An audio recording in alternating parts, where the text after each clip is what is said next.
back to the show. Today we have a very interesting way that we're going to start this show off. And this is something that we had talked about when we were kind of coming up with the game plan for the show, is utilizing a quote.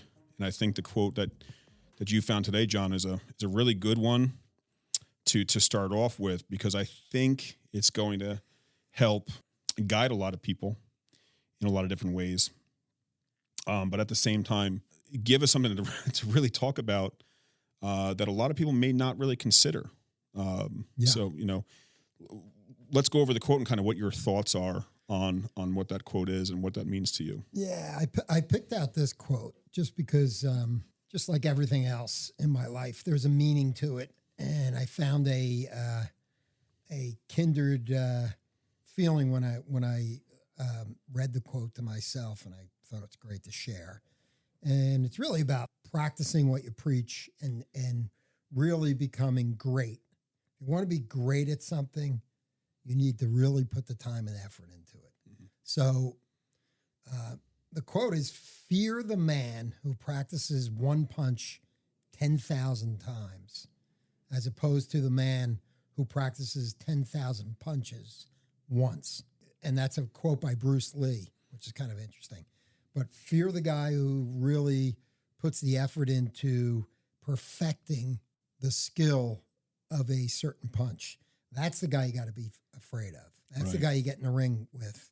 And he's probably practiced maybe 100 punches 10,000 times, as opposed to someone coming in and literally spending very little time, but practicing 10,000 different punches. Basically, bottom line is, in order to be good at something, you have to dig deep and you have to run straight ahead. Mm-hmm. And ultimately, that's the concept. There's an interesting, one of the reasons I picked this quote out too is because, and some of you may have heard of this, I know you have, Craig, but the 10,000 rule, the 10,000 hour rule, mm-hmm. which is, practice a skill for 10,000 hours and you become an expert at it. Right. Same as being an entrepreneur. You have to really practice. And it depends on what the business is. But I will tell you, one area of practice that you have to spend your time on is the practice of knowing your customer. Mm. You put 10,000 hours into understanding your customer base, you win. So for me, that holds a lot of weight.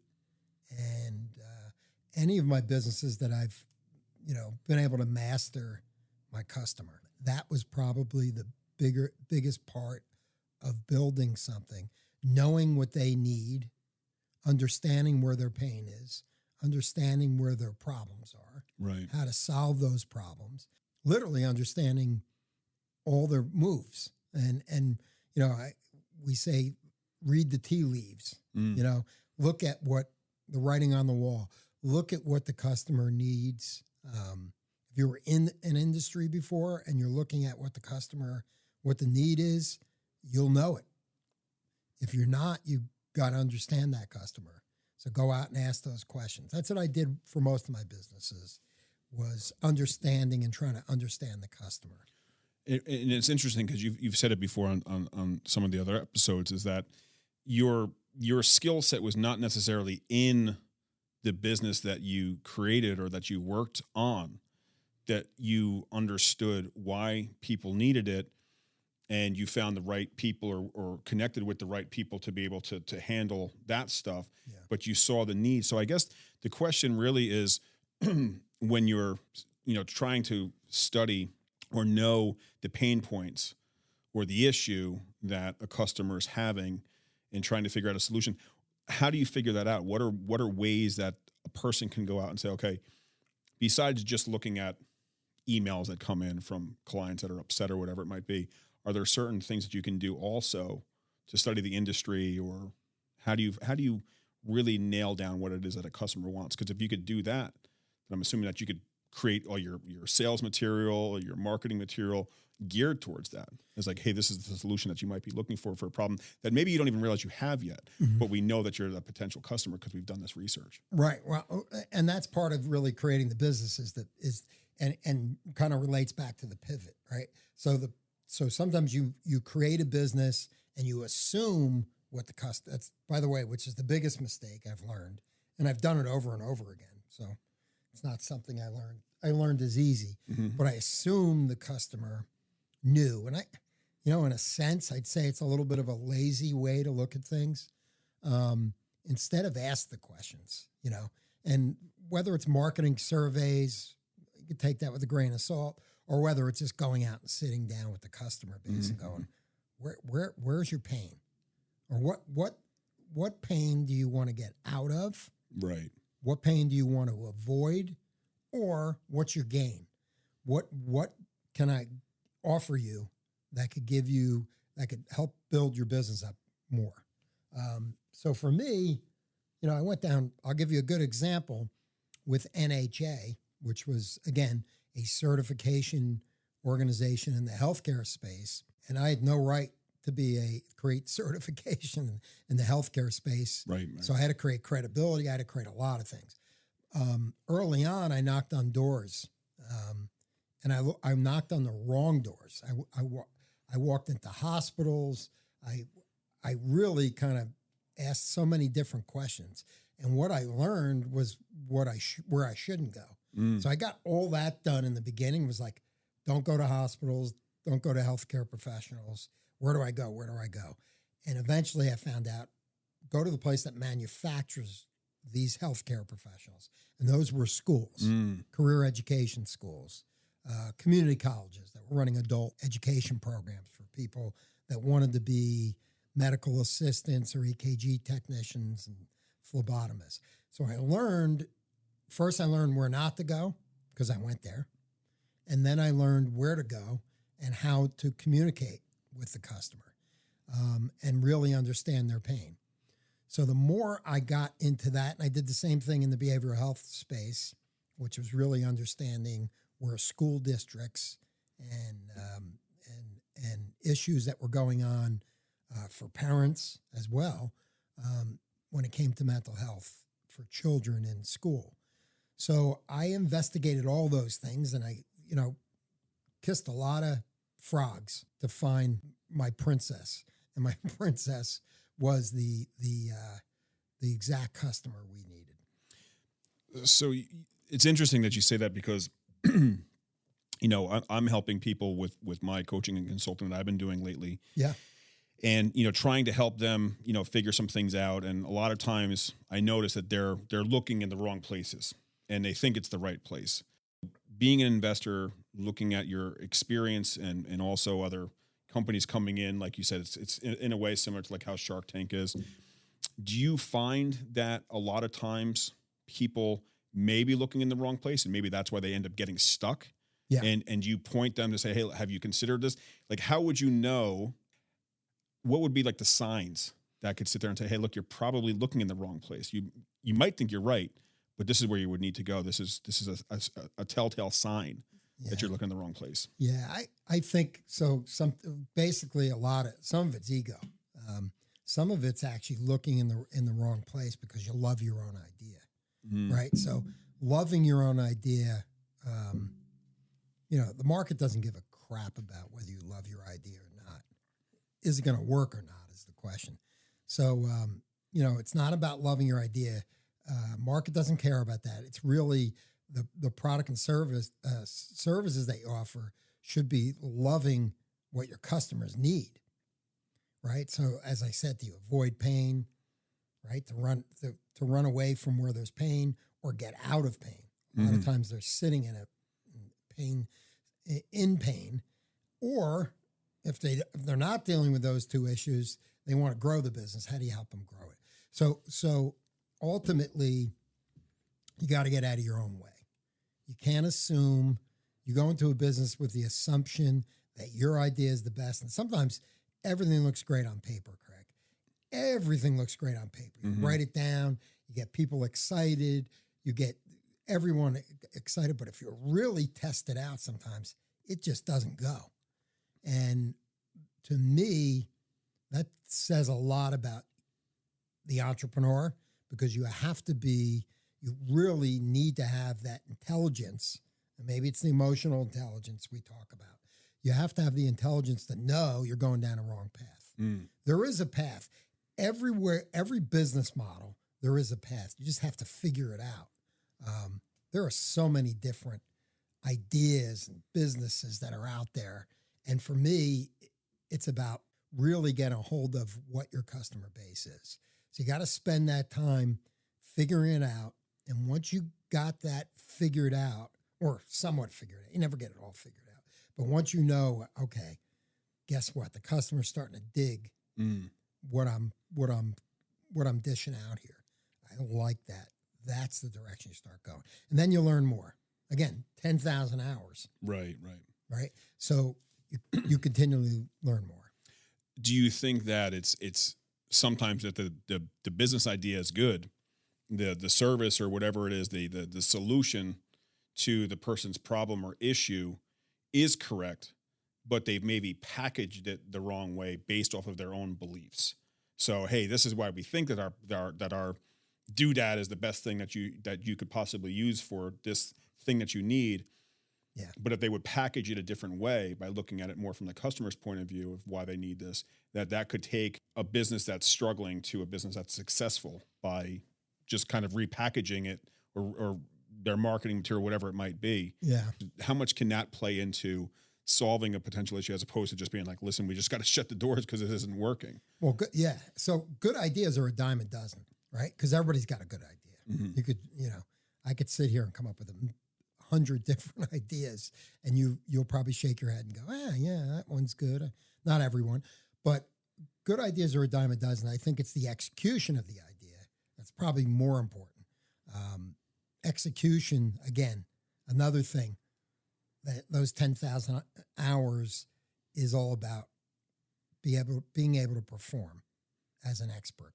And an expert executes things perfectly, right? Tom Brady got behind center and throws the ball, and he executes his throw, his steps, his drop back steps, every single thing is practiced 10,000 times. Right. Or with him more. And, he's become a doctor of quarterbacks in a lot of ways. If there was a doctorate, that's what he would be. So I think it's all about execution. Execution needs to be practiced. Just like any muscle memory of anything that you do, you have to understand what your customer's talking about, what your customer needs, and what your customer's objections are going to be as well. Using your Tom Brady analogy, I would expect that he would spend more time working on the passes and plays that are more common in a game. He's not going to be sitting there practicing the Hail Mary, because that's few and far between that's needed, as opposed to like, these are the things that we really need to concentrate on. These are the things that are going to move us up the field or whatever. So moving into a business, do you think there's a lot of people that are working too hard on the Hail Mary part of the business? Yeah. The concept of Hail Mary is really a desperation move, right? You're losing the game and you're throwing the ball up in the air to hopefully your guy gets it. Right. You win the game. If you execute so well, you probably don't ever need the Hail Marys, right?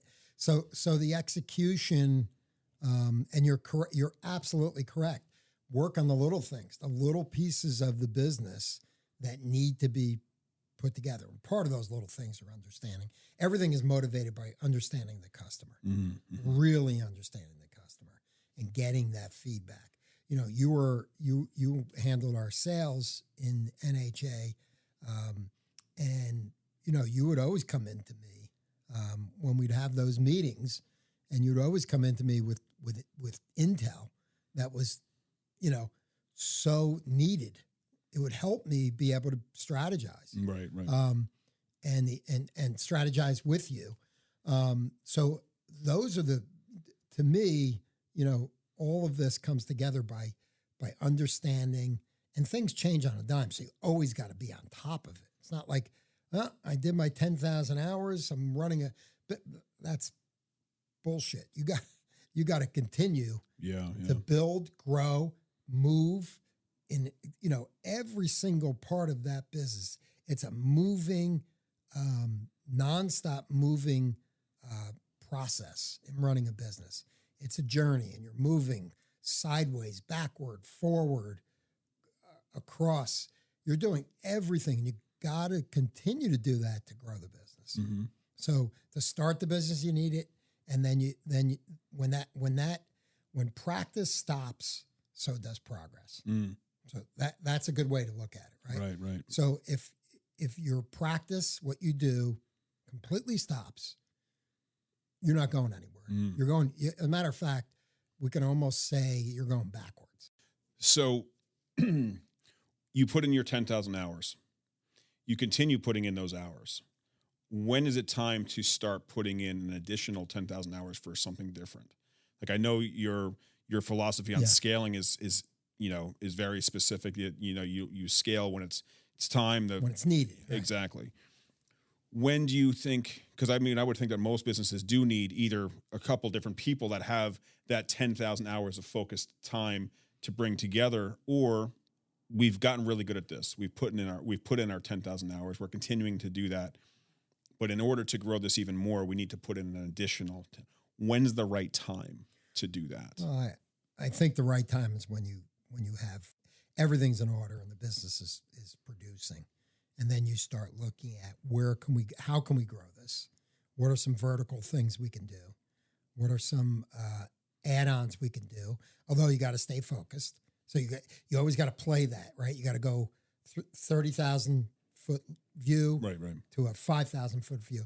So you got to jump around back and forth and understand where you're going. One of the things I will absolutely tell you, which has been some of the things that I've made mistakes on, is trying to grow and trying to go into other things that I thought would be exciting for the business. Since we're experts at this, we could just do this. Mm-hmm. And that doesn't always work out. You got to kind of go back to the same exact process that got you there. Mm-hmm.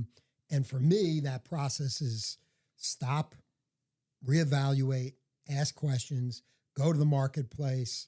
You don't have to do anything fancy. I'm not talking about, if you want to do customer interviews, do that. We've done that in the company I'm CEO of now.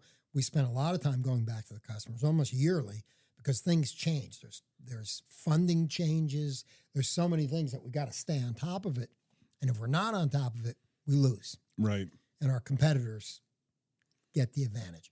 So ultimately, you got to go back to the square peg. You can't go, okay, we're here. We're out here. We've moved 80 yards downfield, and now we're going to figure out how to grow this business more. You got to go 80 yards downfield. That's one part of the business. It's almost a separate game. Mm. And then we got to get to the next field and start from zero again and try to figure out this new concept that we want to launch. Right. I've made the mistake, so I'm going to, I'm not perfect.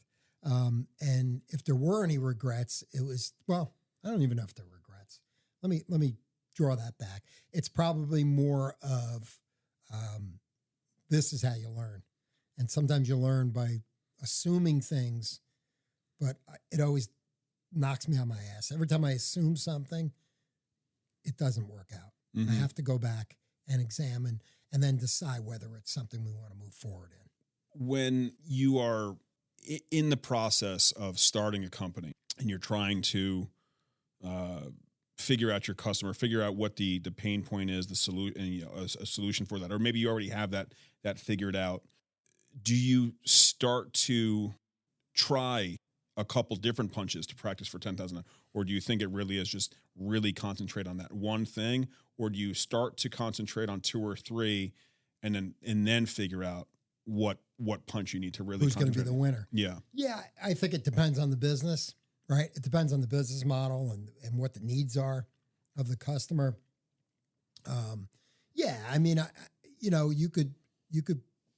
You could work on two different concepts and say, all right, only one's going to survive. The other one may not survive, but I'm going to decide what direction we're going to go. So it's almost like two hidden paths, right? Right. And you're going down a little bit of the path, trying to figure it out. Again, everything seems ambiguous in the beginning. Sure. The more details you have, the better. Right. So yeah, it's hard to answer that question without really understanding the business.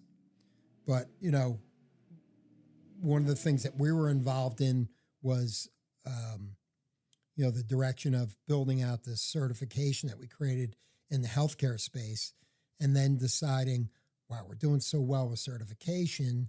We got these people certified. What about, it seemed a natural move to go into continuing education. Sure. But we had to study what we wanted to create, how we wanted to deliver it, what would be easier for the customer. How can we make it simple? One of the things we started, right, and this is back in the early 2000s, but we started putting our continuing education online, right? Mm-hmm. So certified people can pay their fee to recertify and take their continuing education credits online. We developed that, but we didn't necessarily understand whether we should deliver it that way. And we at that time, we actually delivered it two ways, right? We sent a huge mailer out. Right. It was a book to everyone and said, do your continuing education this way, or, hey, you can go online. It was really the dawn of, doing things internet-based. But it was very cool after we did it. I remember launching it and going to sleep one night, waking up in the morning and see we had like 150 people that were on continuing ed overnight doing the online version and paying with their credit cards. It was like, wow, I've answered my prayer. I want to get paid while I'm sleeping at night. Right. Yeah. And it worked. Yeah. It actually worked. So there is, so again, it really depends on the business model, but, as far as answering that question, yeah, you want to go down and figure it out. If you hadn't have gone and done the 10,000 hours required, and really understanding the things from the student point of view, do you think that you would have figured out the continuing education part of it, that was kind of like the next most logical thing to move forward, or do you think that because you had put that 10,000 hours and you had realized what the customer and you did all that research ahead of time, that's how that became the next logical step? Yeah, I think we probably would have got there in that particular case, only because that case was a natural step in a lot of ways. But I think we would have spent a hell of a lot more money on trying to figure that out. Right. And who knows? If we didn't really get a good understanding of our customer base, we might have had to spend more money. And that's what really, ultimately, that's why, startups, a lot of them don't work because there's a lot of assumptions. I was just talking to a startup today that we invested in, and literally an hour ago. And one of the things were, we didn't realize it was going to be this hard. Of course. And the company's doing well, but I knew it was going to be hard. Mm-hmm. I knew some of their ideas of certain things, even though I'm not an expert in their industry. It's just, you just kind of know that things aren't as easy and don't take quite as quick a time as you think it would. It's like building a house. If you think you're going to close on that house, you're building a house, builder's working on it. I've had experience with this multiple times where the builder says, okay, we'll be done in April. So we're thinking about closing in April and we're excited. And what happens? We don't close till the following March. Right. Right. Yeah. Because whatever it is, sure, there's always something. And I whenever I invest in a company, I always look at that. I always go, okay, what's your burn rate? Burn rate's what they're spending monthly. And they'll go, we have about 6 months. We think 6 months. And I'll go, in my head, 10, 12 months. So let's say your burn rate's 10, 12 months. Can you survive? Do you have enough money? If we fund you, do you have enough money to grow this business? Sure, right. So those are all things that are, that you really have to get a handle on. And young entrepreneurs don't always know that. and understand that. But you got to understand that those things do happen, and that's fine. Right. Just deal with it. Right. Taking a step back to what you just said too, like you are on this, and you don't have to go into details, of course, because it could be, not something that you can talk about, but you had mentioned that you kind of knew they expected things to work a little bit different. You kind of knew. Are there certain things that stand out to you when you're having these conversations, or when somebody is pitching you for an investment that you can kind of see, okay, this is going to be a potential bottleneck, or they're underestimating, what are some of the biggest things that you feel have stood out as far as like, okay, chances are they're going to run into this problem. They don't realize they're going to do that yet because it is such a new startup, or they haven't experienced it yet. Well, I love if companies underestimate it, but that doesn't happen. They usually overestimate. I mean, there's just, when we call it the hockey stick, right? So the hockey stick is to show their growth, so when they say, here's what we think we're going to do this year. Over the next 3 years, we're going to do $1 million next year.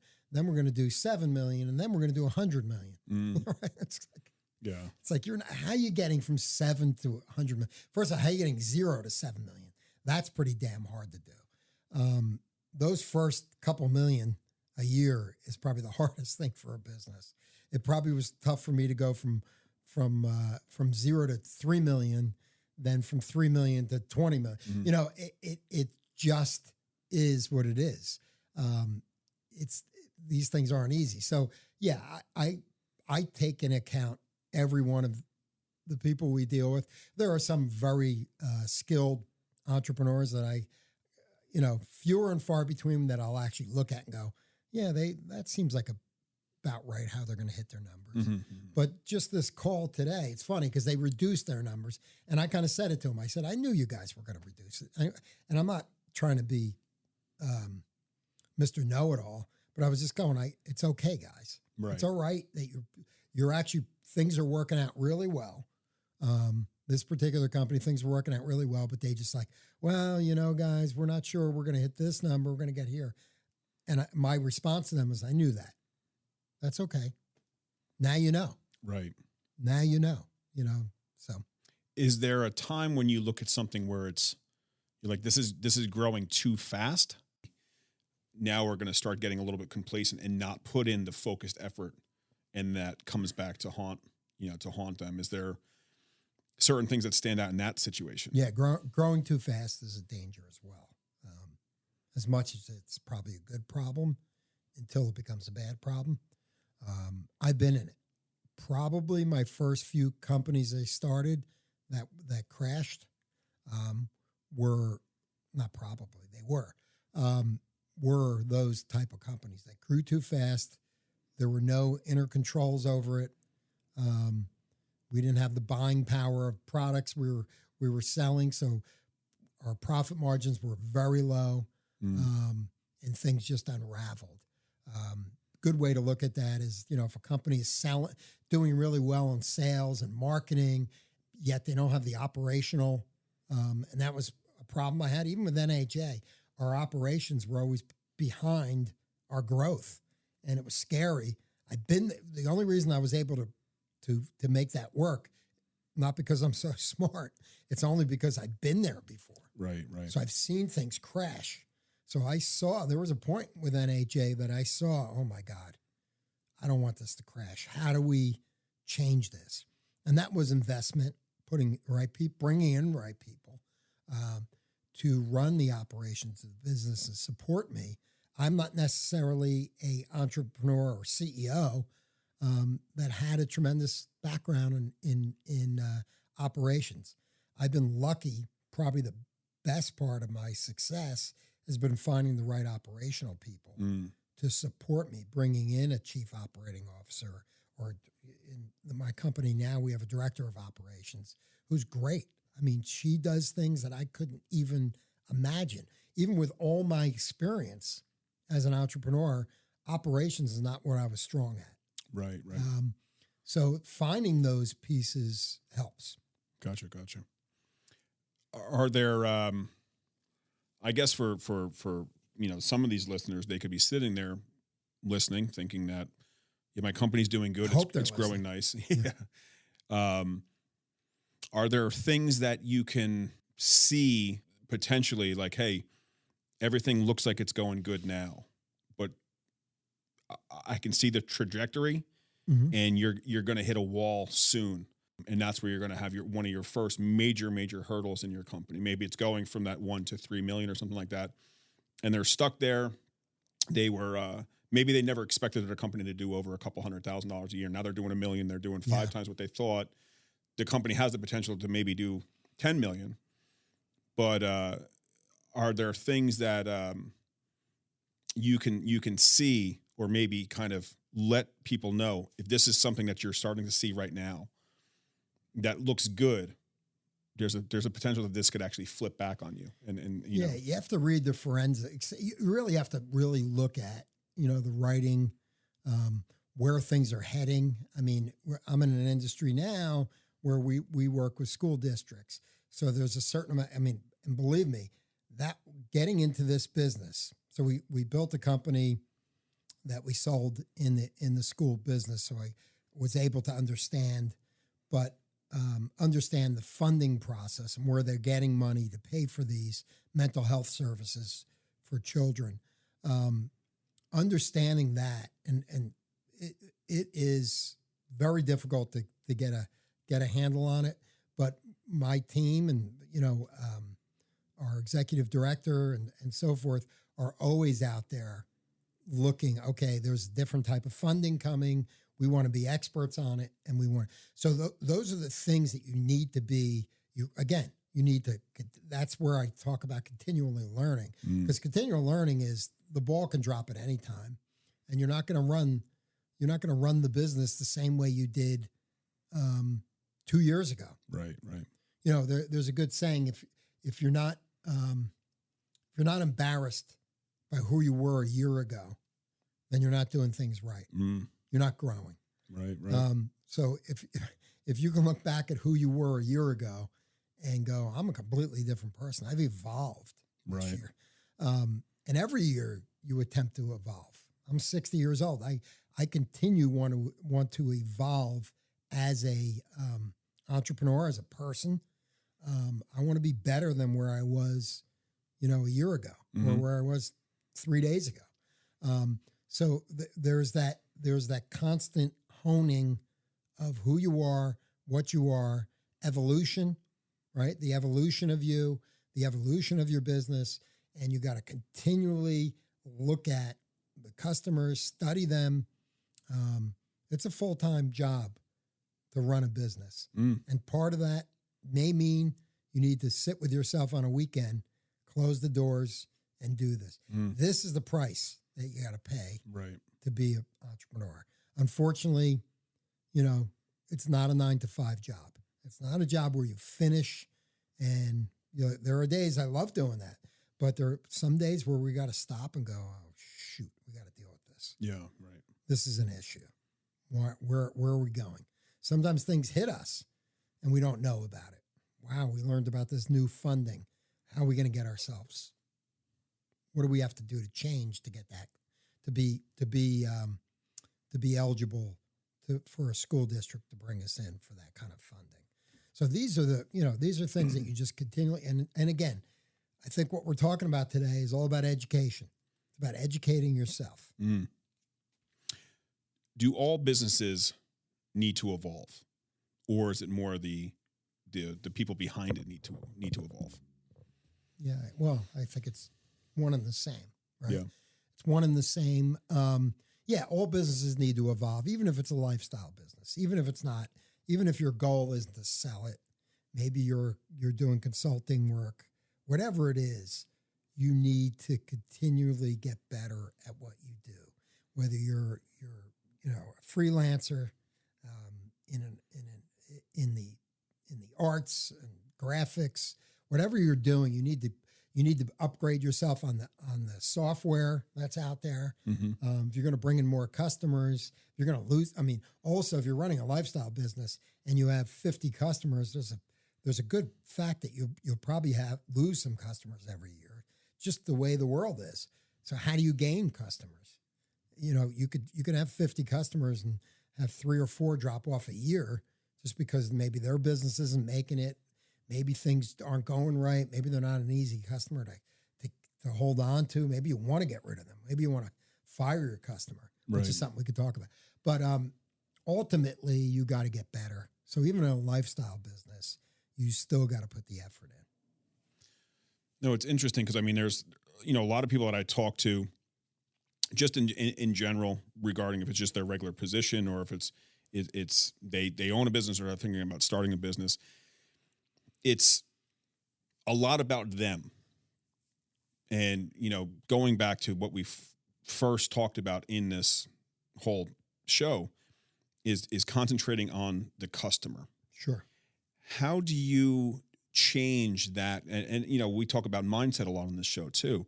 How do you change that mindset from I have a good idea and then this is kind of all about my idea, as opposed to this is my idea because it's going to benefit these people? How do you flip that to put the onus on yourself, but knowing that it's primarily for the customer and that's why you're trying to create this? Or even if you're working for somebody else, how do you go from this is all about me to this is all about, helping out this customer or the business that I'm working in? Yeah, I guess it goes back to getting the ego out of the way because it's not all about you. I've been successful as an entrepreneur, and maybe my success is because I've been able to understand my market and the customers I serve. Service, right? We run our businesses or services. We can argue everything you do is a service. President of the United States is serving us, should be, right? Not always. Not always is it done. Should be. Right. Any news broadcast, any actor or movie we see, they're really serving. They should be serving us. They've created a movie. They're acting because they want an audience to come. So I think that getting your ego in check is key. And I see so many egos. I see so many people with ideas that are just out there because they thought of it. They think they're the best. They're the expert. We buy into that a lot. We actually see some people who are successful and think, wow, they're so successful. But most of those people that are successful don't really have the egos. They really have figured out their customer and figured out a base that's going to drive people to them. So, how do you get somebody to change? I don't know if you can get everybody to change. Probably the biggest way to get them to change, let them fail. Right? Let them hit rock bottom until they come back. Recently, I saw a company I didn't invest in. I really liked the entrepreneur, but I didn't invest in it. I thought he was way too early, the whole 9 yards. And he just came back to me recently. I'm going to invest in the company because I like how he's evolved. Much more aware of the serving of the customer than he was before. Is it because he failed? Yeah. Oh, yeah. Yeah. In a lot of ways, it's because he hit rock bottom. He wasn't an arrogant person, but he had a little bit of an ego, a little bit of my way or no other way. I felt like one of the reasons I didn't invest in the company early, although I liked him, the reason I didn't invest is because I felt like he wasn't going to take any advice. And now here he is, a humble guy. And I probably was a little arrogant like that in the beginning as well for me. And those were my failures. Right. It slapped me right to being honest and open. Yeah. And admit to my mistakes. Good way to slap yourself in the face. Yeah. Do you think that when you lose the ego as well, is it easier then to find either the story or the purpose behind the business? Or do you think that a lot of people come in with a purpose that eventually changes? Or do you think that when you have those situations like, okay, you came in, this is what you were hoping for, this is what you wanted, you hit that that wall, you hit that bump, you fell on your ass. Now you've come back more humble, more experienced, more, I should have listened. Do you also see that some people come back with more of a better purpose for moving forward and not just giving up, on it? Yeah, I do. I see. Yeah. I mean, and a good example is this, that the guy I was speaking about is he came back to me with a whole new vision, similar business, but a whole new vision in that business. Mm-hmm. There's just an aura people give out to you especially guys that pitch to us. There's an aura of they're just arrogant, and all they want to do is make money. All they want to do is make money in their head. And how can I make money off of this? Mm.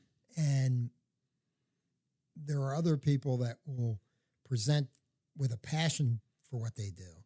They both may be suffering from the same thing, that they believe in their own idea and won't. But those type of people will learn. The other group with the heavy egos probably will never learn. And I run into a lot of guys like that, and ladies out there that have been through the ringer as entrepreneurs and have tried different things and never got there because they just had this attitude and it wasn't going to change, So I think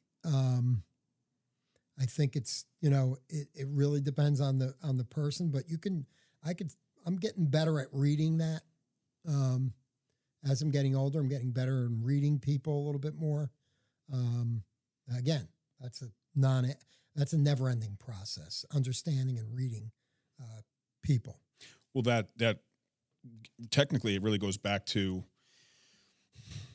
wouldn't really consider them a customer of yours, but you're now studying it from that point of view now, kind of going back to what you said in the beginning. You have to really understand the customer in order to provide the best service. But now, as an investor, you're studying the people that are coming in and starting to realize, okay, these are some telltale signs that I've learned in my experience to watch out for, or potentially pump the brakes and say, okay, listen, you haven't even gone through this part of it yet. You're thinking this, you're thinking that. So you've studied that now. Yeah. Did you realize that you were doing that, or now just saying it out loud? Are you now like, well, I spent the hours there? No, I think I've gotten to be a better investor because I've been able to do that. So again, in order to survive as an investor, I can't buy into everybody's shit. Right? Yeah, right. So ultimately, you look at this as honing myself and really understanding what that entrepreneur is looking to do and where's the success, when is success going to hit, and where is he going? I've been a lot better at that because I've been, again, I don't want to, I keep saying this, but it's true. It's not because I'm smart. It's because I've done it. Right. Experience makes you smart, I guess. So I've had a lot of experience with early stage investing and losing my money that way. And I've also learned how to make money with investing based on what I know now. Mm-hmm. And again, it's ever changing. There's always a different character that comes up. There's always somebody that has a different view on life. And some of them are really good. Some of them may not be egotistical. It may just, you live and learn. But you got to watch out for the signs and you got to understand that you're learning. Right. Use it as a tool. So you focus a lot of time, on yourself, understanding certain things and trying to become a better version of yourself as far as being an entrepreneur, a businessman, a CEO, a father, a person in general. Yeah. Husband, father. What's some of the things that in the past year you would look back and say, I'm glad that I'm this person now as compared to last year? Like when you said, like, if you don't look back at yourself from a year ago and embarrassed by some of the things that you were doing, is there anything that stands out to you now that like, I feel, I thought I was good at this, or I felt pretty good about this, but now looking back, I'm like, wow, I'm much better at this now, or I've grown in this way so much since then because I've done ABC to do that. Is there anything that stands out to you that? I think everything from people I work with, whether it's employees or people I'm even in my fund, that I may have disagreements, trying to understand people a little bit better, trying to understand where they're coming from. That for me, that's probably the biggest growth this year for me. When I look back at it, it's like, I maybe misinterpreted this person. Instead of calling him a jackass, maybe I need to look at it differently. Sure. Right. I think that, I want to get better still. I think I've gone a long way, but I want to get better at really understanding people's needs, whether it's employees or people I work with.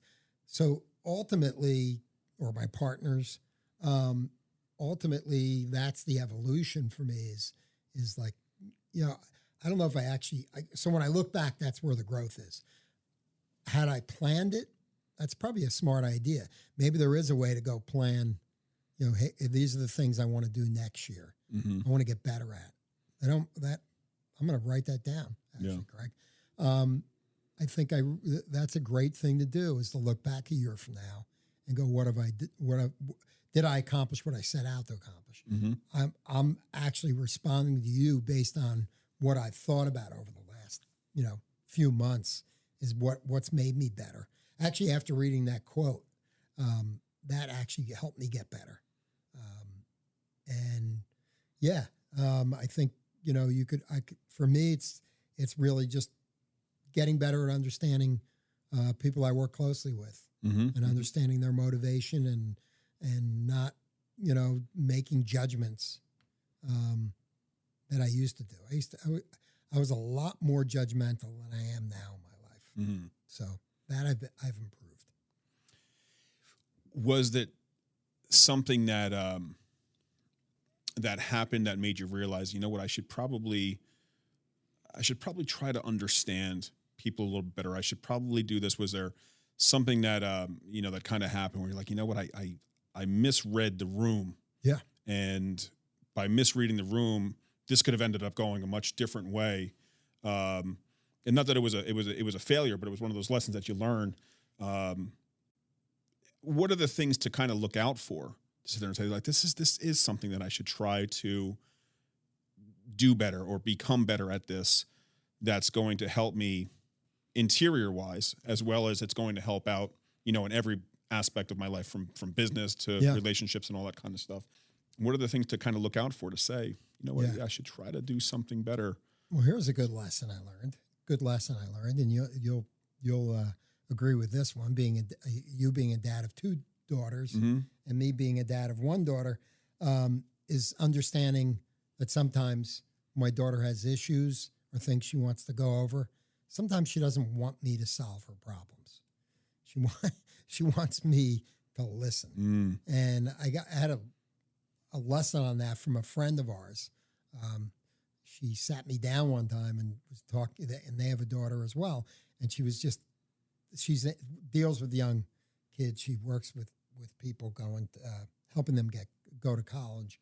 And she would just looked at me and she said, sometimes you just have to close your mouth and let your daughter talk. And part of this was a business thing my daughter was involved in, and I wanted to jump in there because I know it all, and I wanted to answer everything. Right. And then I realized I don't know it all, and I need to listen, and her world is different than my world where I was at her age. And so from that, I think it spurred on my other relationships to start listening and start absorbing rather than, telling. Right. And not making opinions on things until I hear the process and understand the process, and then wait for someone to ask me for my opinion rather than giving my opinion. So it's, those are all the things so that was, a kind of a blowout argument with my daughter about trying to solve her problems. When I had no business trying to solve her problem. My better business was to listen and let her figure out how to solve the problem. Or if she wants advice, give her some advice. But it's always hard to give someone advice unless you're really in their shoes. Right. So I can give her my opinion and go from there. But she didn't really want that. What I really learned is that she just wanted me to listen. Now, there's probably a bunch of people that are listening to this, depending on when they're listening to this, that are anticipating or maybe already currently working with a business coach to take them from whatever level they're at to another level. Do you think that business coaches should, or mentors should also play that same game, or just like, listen, maybe this time I'm not going to give you feedback or the better way to do something. It's explain the issue, explain the problem you're having, and then just kind of shut up and sit in the background and listen and see if they're able to kind of come up with their own solution, and then offer the feedback and either iterate on that or bring certain things to light that they said in the conversation so that they kind of feel that they figured it out for themselves. Do you think that's the overall goal, is that I'm bringing on a business coach and I'm going to invest all this money into a business coach because they're going to get me to this next level, and I'll also be able to ask them questions and so forth. But at the same time, maybe they need to also listen to some of the issues that I'm going through, and they can give me feedback. But maybe it's, as a business coach, it's just, I just want to listen to what you're going through, and then from there, let you try to figure it out. Yeah, I think from my start in reading The Road Less Traveled, which was a psychology book, a psychiatry book actually. I've gone through therapy.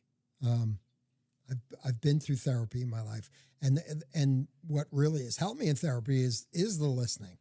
You actually have someone listening. I've had a business coach that I've worked with. Actually, he's still in my world now. He's a partner with me in the VC fund. This guy, Richard Magid from Soundboard. I brought him in early in my entrepreneurial world. And he was just what I really loved about, he was a great listener. And that takes, it takes amazing skill. To be a speaker and talker is easy. To be a listener and absorb and react when you need to react to things, giving people feedback, that's a huge skill. Richard did that really well. I learned to do that with my daughter over this last year. Sure. But it's really an amazing skill. And I think, I'm a big supporter of anyone going through therapy or bringing in a business coach, just as long as they're not just, that business coach isn't, you got to find the right one. Business coach isn't just telling you what to do. Right. When they say, I brought in a business coach to get to the next, so they can help me go to the next, they can support you going to the next level because you're able to use them as kind of stepping stones, right? Listen, when somebody listens to you, it's a huge impact on you as a person. When somebody is listening, there's a caring piece to it. There's just so much around it. So my advice is, if you do find a business coach or whatever you want to call it, life coach or therapist, which either work, pretty much the same in a lot of ways. You really need to find the ones that are going to have the experience to be able to listen, help you with decisions, sometimes scold you. There was a point where I needed to sell. We had two businesses going on with NHA. I had my career education school.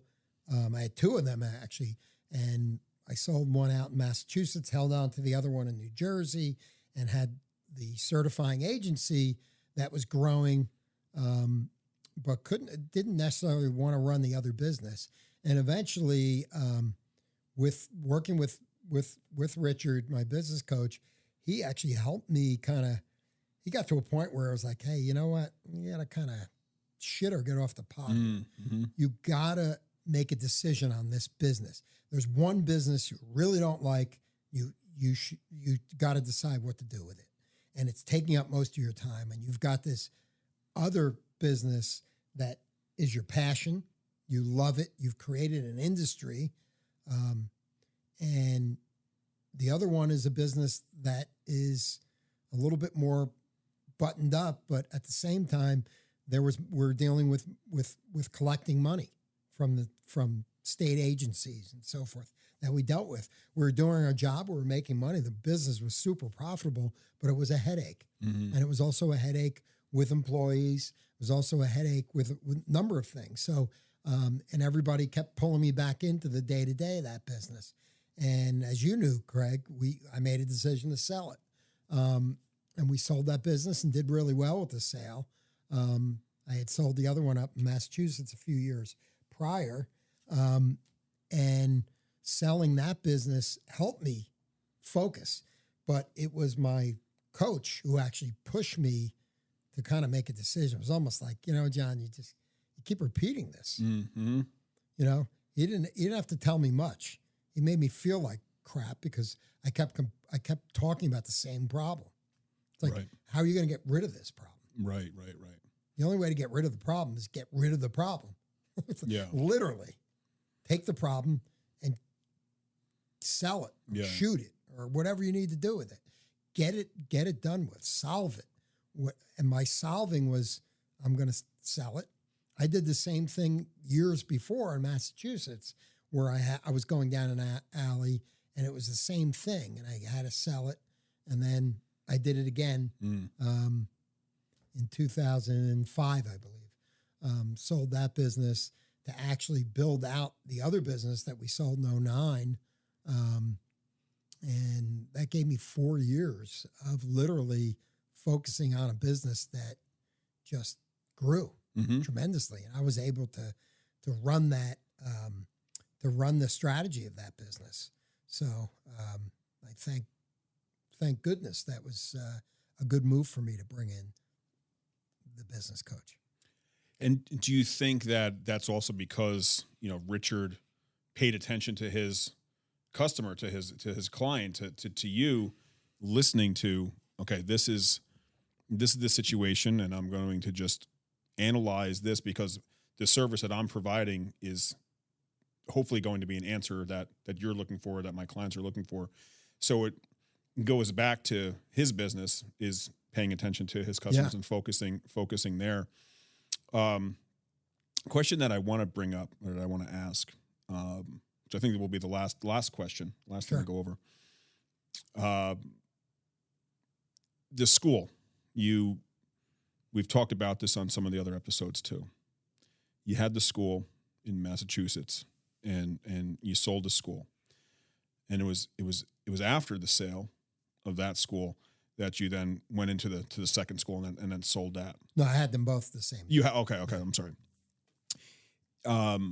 Have there been situations, and I apologize for misunderstanding that, but have there been situations where you've seen a reason to remove a part of the business, and then thought, you know what, now I think, maybe a couple of years goes down the road, a couple months or whatever, more experience, more knowledge, where you think, I think maybe now I might be able to get that to work again. Yeah.